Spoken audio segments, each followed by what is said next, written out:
Hello, I'm Ian Stark for NewBlue. Welcome to Tips and Techniques.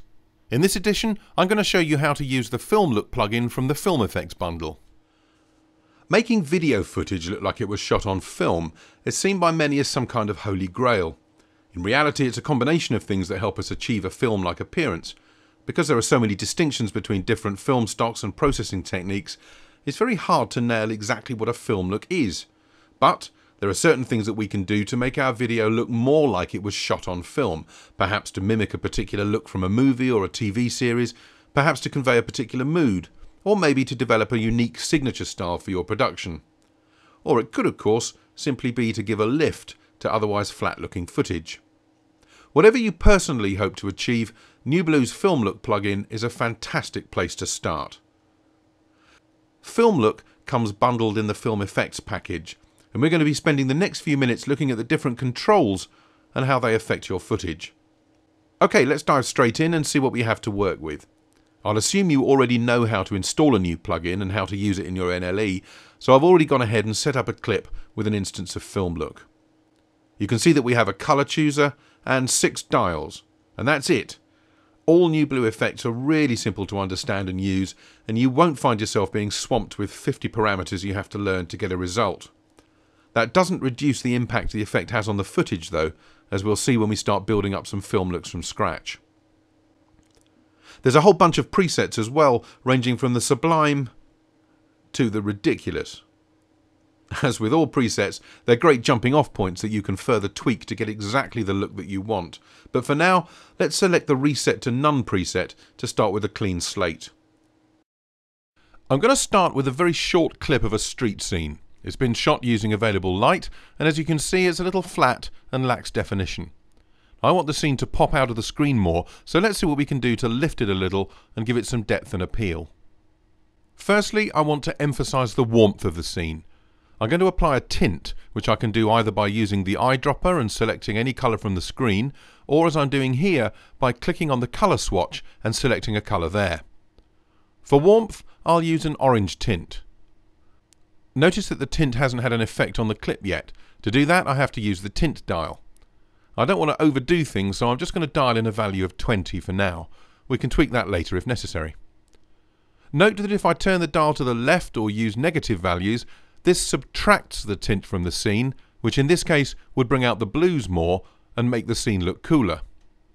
Different film stocks and processing methods give very different colour results, and playing around with the tint controls is a great place to start if you're trying to mimic a particular look.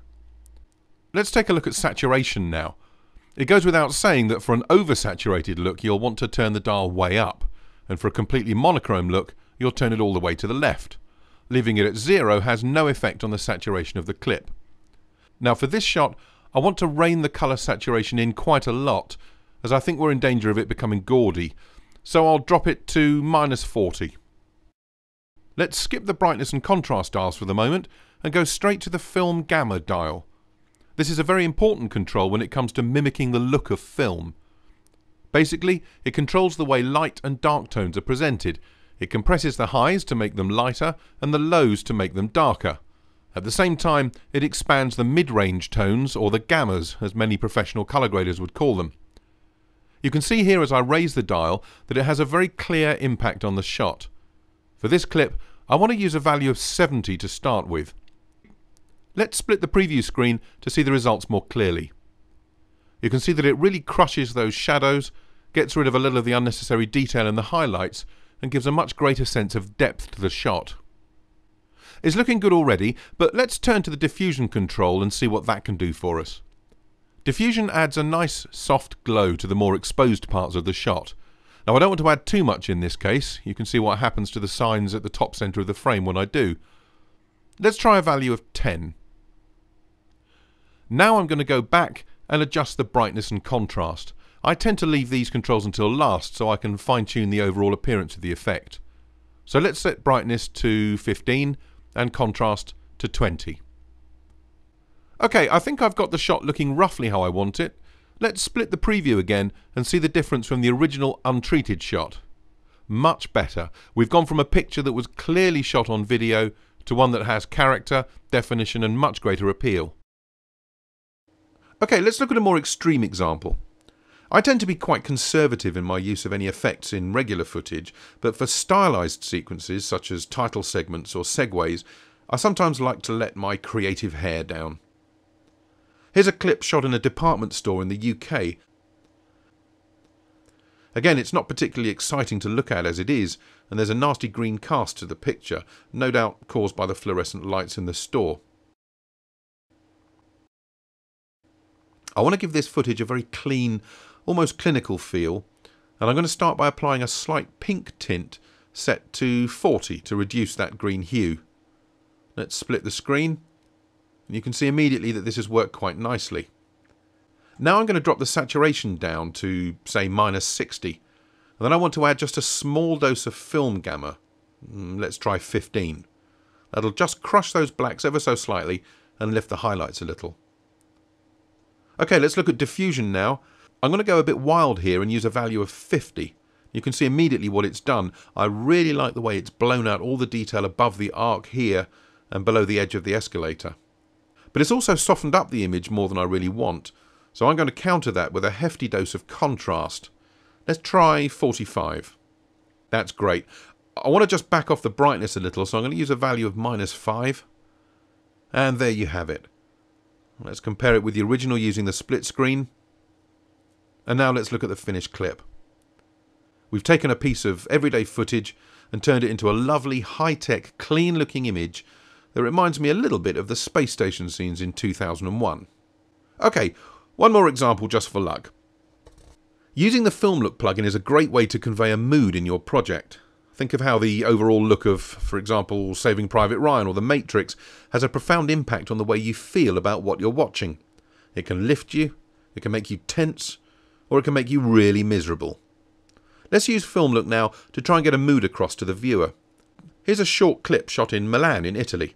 It was shot on a fairly bland February morning with fairly bland natural light, and the result is a fairly bland, flat shot.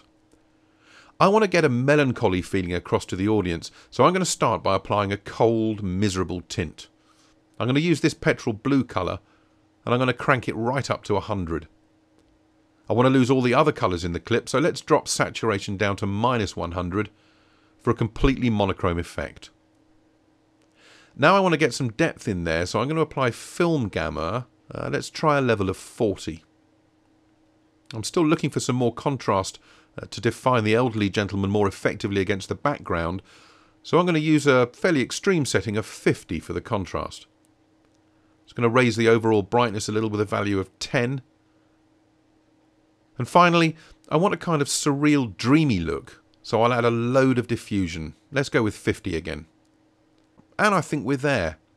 I really like the way the man stands out from the background. We've hidden some of the detail in the highs and lows that serve no purpose, and I think this really does convey a sense of loneliness and gloom. I hope that's cheered you up. Of course, in the real world, it's unlikely that we'd use just one filter for a finished effect. There are still a number of things I can do to improve the overall end result, so here, just for fun, is the same clip with a few other NewBlue effects applied just to round things off. I've used rack focus from Video Essentials 2 to introduce another level of interest and mystery. I've also applied film damage and film camera, both of which come bundled with Film Look in the Film Effects pack. I've used these quite sparingly.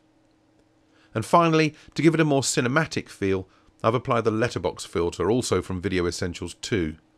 Oh, and there's one other twist, but that was done with some simple editing rather than using any effects. Before we see the final piece, I hope you found some useful tips to help you get started with the Film Look plugin. For more information about Film Look, or to view additional tips and techniques tutorials, visit our website at www.newbluefx.com. Thanks for watching, see you next time.